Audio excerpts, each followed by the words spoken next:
Bonjour tout le monde. Dans le fond, pandémie oblige, on est obligé de faire le prochain lab sous format vidéo. Donc, pour le laboratoire, on a besoin d'une source de courant, on a besoin d'un ampèremètre et un voltmètre. Ensuite, on a besoin de nos fils électriques, bon conducteur, et on a besoin de 2 résisteurs de valeur inconnue. Donc, ça va être à vous de trouver la valeur des 2 résisteurs. Donc, première chose, on va faire un montage et je vais vous le montrer. Puis ensuite, je vais prendre différentes mesures et ça va être à vous de compléter votre tableau dans votre document avec les mesures qui vont être présentées. OK, donc partons de notre source de courant. Je vous montre la source de courant, elle est vis-à-vis, dans le fond, le 2,2 ici, volts. On se rappelle ici, là, il y a un négatif et un positif. Donc, nos électrons voyagent toujours de la borne positive vers la borne négative. Donc, je suis le chemin de mes électrons. Je passe dans le fil blanc. Je me rends à mon premier résisteur qui est ici. Ensuite, je continue. Je suis branchée avec l'ampèremètre qui est là. Donc, je m'assure, j'étais dans ma borne positive ici. Et je suis branchée dans la borne positive de mon ampèremètre. Ensuite, borne négative, je continue mon chemin, je me ramasse ici. J'ai comme une petite jonction.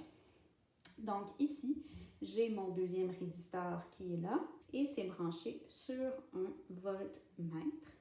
Et je continue mon chemin qui me retourne vers la source de courant. Et voilà, mon montage est terminé.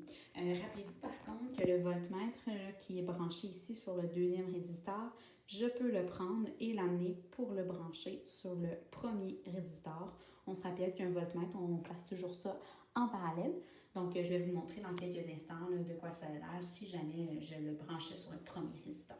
Et voilà, voici le montage, cette fois-ci branché avec le voltmètre branché sur le premier résisteur qui est ici.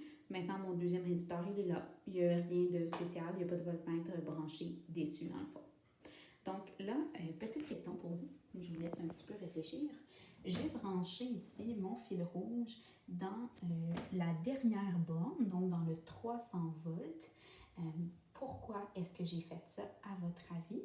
Donc, c'est à vous de me dire. Essayez de réfléchir un petit peu. Puis ici, donc j'ai fait la même chose avec mon ampèremètre. Je l'ai branché sur mon 5 ampères. Mais pourquoi?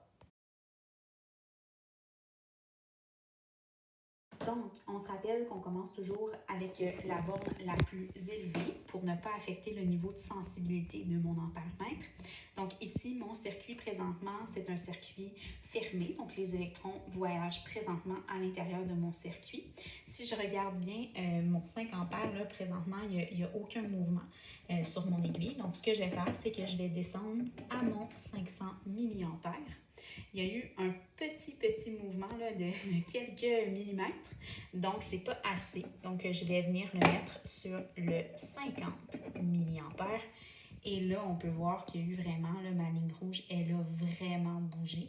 Donc, rappelez-vous qu'on commence toujours par la borne la plus haute et on diminue tranquillement. C'est la même chose pour le voltmètre. Ici, il n'y a aucun mouvement. Donc, je vais prendre et je vais bouger sur le deuxième. Il y a eu quand même un petit mouvement, de une graduation. Je vais le refaire, je vais le descendre jusqu'à 3 volts cette fois-ci. Et là, j'ai quand même une belle mesure. On se rappelle qu'on mesure toujours, on prend toujours notre mesure avec la ligne. Donc ici, j'ai 3 volts. Donc, je vais prendre la deuxième ligne avec les chiffres là, 0, 1, 2 et 3. Donc, je prends cette graduation-là pour aller mesurer mon nombre de volts. Même chose pour mon ampèremètre. Je suis branchée dans le 50 milliampères. Donc, je vais prendre la deuxième ligne qui est ici avec le 50 milliampères au bout. Donc, avec l'échelle de 0, 10, 20, 30, 40, 50.